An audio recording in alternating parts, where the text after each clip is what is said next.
여러분, 혹시 그런 생각 해보신 적 있으세요? 갑자기 세상의 모든 전기가 뚝 하고 끊겨버린다면 어떨까요? 오늘은요, 바로 이 정전이라는 아주 일상적인 경험을 가지고 세상을 움직이는 어떤 보이지 않는 힘에 대한 아주 흥미로운 관점을 한번 파헤쳐 보려고 합니다. 네, 한번 상상해 보세요. 전 세계의 전기가 그냥 한순간에 싹 사라지는 거예요. 모든 게 멈추겠죠? 세상은 순식간에 어두운이랑 혼돈에 빠질 거고요. 오늘 우리가 같이 살펴볼 이야기가 바로 이 아찔한 상상에서부터 출발합니다.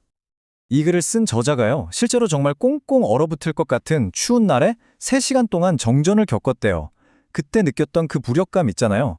바로 그 경험이 오늘 우리가 나눌 이야기 전체를 꿰뚫는 아주 중요한 핵심적인 비유가 됩니다. 자, 그럼 이 정전이라는 경험이 우리한테 뭘 말해주고 있는 걸까요? 글쎄요, 우리가 전기가 없으면 아무것도 못 자는 것처럼 사실 이 사회 전체가 눈에 보이지 않는 어떤 훨씬 더 거대한 힘에 기대고 있다는 걸 보여준다는 거죠. 바로 여기서 아주 흥미로운 비유가 나옵니다. 저자는 이렇게 묻는 거죠. 단순히 전기가 끊겨도 이렇게 혼란스러운데 만약 신의 은혜라는 전력 공급이 끊기면 어떻게 될까? 라고요. 여기서 말하는 은혜는요, 그냥 종교적인 개념이 아니에요. 사회를 돌아가게 만드는 근본적인 에너지원, 파워그리드 같은 걸로 설명하고 있습니다. 그러면 세상을 움직인다는 그 힘, 그게 대체 뭘까요? 이 글에서는요, 이 개념을 설명하기 위해서 일반은총이라는 신앙 용어를 가져옵니다. 한번 자세히 들여다보죠. 우리는 보통 자연이 그냥 스스로의 법칙에 따라 알아서 굴러간다고 생각하잖아요. 그런데 이 관점은 완전히 달라요. 세상의 모든 것, 심지어 저 나뭇잎 하나가 툭 떨어지는 것까지도 신의 아주 세밀하고 또 지속적인 개입이 있기 때문에 가능하다, 이렇게 보는 거예요. 바로 이 성경 구절이 그 생각을 아주 잘 보여줍니다. 참새 한 마리가 땅에 떨어지는, 어떻게 보면 정말 사소한 일이잖아요? 근데 그조차도 신의 허락 없이는 일어나지 않는다는 거예요. 다시 말해서 세상의 모든 순간이 이 보이지 않는 힘에 연결되어 있다. 바로 그 의미죠. 결국 마치 전기 같아요. 너무 당연하게 항상 있으니까 우리가 그 소중함을 그냥 잊고 사는 거죠. 자, 그런데요.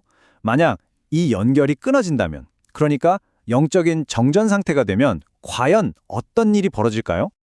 이 글에 따르면요, 이 영적 정전 상태는 우리 사회의 아주 구체적인 현상들로 드러난다고 합니다.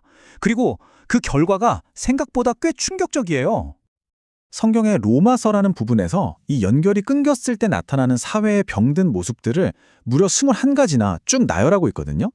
그중에서 한번 대표적인 몇 가지만 자세히 들여다볼게요. 근데 여기서 정말 흥미로운 점은요, 이 개념들을 정의하는 방식이에요. 예를 들어서 불의라고 하면 우리는 보통 사람들 사이에 어떤 부정의를 떠올리잖아요. 그런데 여기서는 그게 아니에요. 모든 것의 근원이 되는 신을 인정하지 않는 것, 그러니까 마땅히 해야 할 도리를 안 하는 것 자체가 가장 근본적인 불의라고 보는 겁니다. 취약도 마찬가지예요. 옛날 도둑들은 부끄러운 줄은 알아서 복면이라도 쓰고 다녔는데 요즘에 어때요? 죄를 짓고도 오히려 막 당당한 사람들이 너무 많아졌죠. 이게 바로 양심이 마비된 사회, 다시 말해 그 연결이 끊어진 사회의 아주 대표적인 증상이라는 겁니다. 자, 그럼 이렇게 무너져가는 사회를 어떻게 해야 바로잡을 수 있을까요? 보통 사람들은 더 좋은 기술, 더 나은 제도를 만들면 해결될 거라고 생각하잖아요. 하지만 이 글은 진짜 문제는 전혀 다른 데 있다고 콕 집어서 이야기합니다. 그 대표적인 예로 다이너마이트를 발명한 알프레드 노벨의 이야기가 등장합니다. 아시다시피 노벨은 인류의 발전을 돕기 위해서 다이너마이트를 만들었잖아요. 근데 그 결과는 어땠죠? 전쟁에서 수많은 사람을 죽이는 끔찍한 도구가 되어버렸죠. 바로 이겁니다. 핵심은요, 문제가 다이너마이트나 요즘 이야기하는 인공지능 같은 도구에 있는 게 아니라는 거예요. 진짜 문제는 그걸 사용하는 인간에게 있다는 거죠. 아무리 좋은 기술이라도 그걸 쓰는 인간의 본성이 타락했다면 그건 결국 끔찍한 흉기가 될 수밖에 없다는 겁니다. 그러니까 이 관점에서 보면요, 더 좋은 기술이나 제도를 개발하는 건 마치 결함이 있는 사용자한테 점점 더 위험한 도구를 손에 쥐어주는 것과 똑같은 셈이 되는 거죠.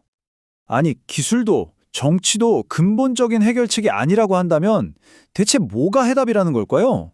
이 글은 여기서 아주 다른 차원의 해결책을 꺼내놓습니다. 해결책은 총 4단계로 제시되는데요.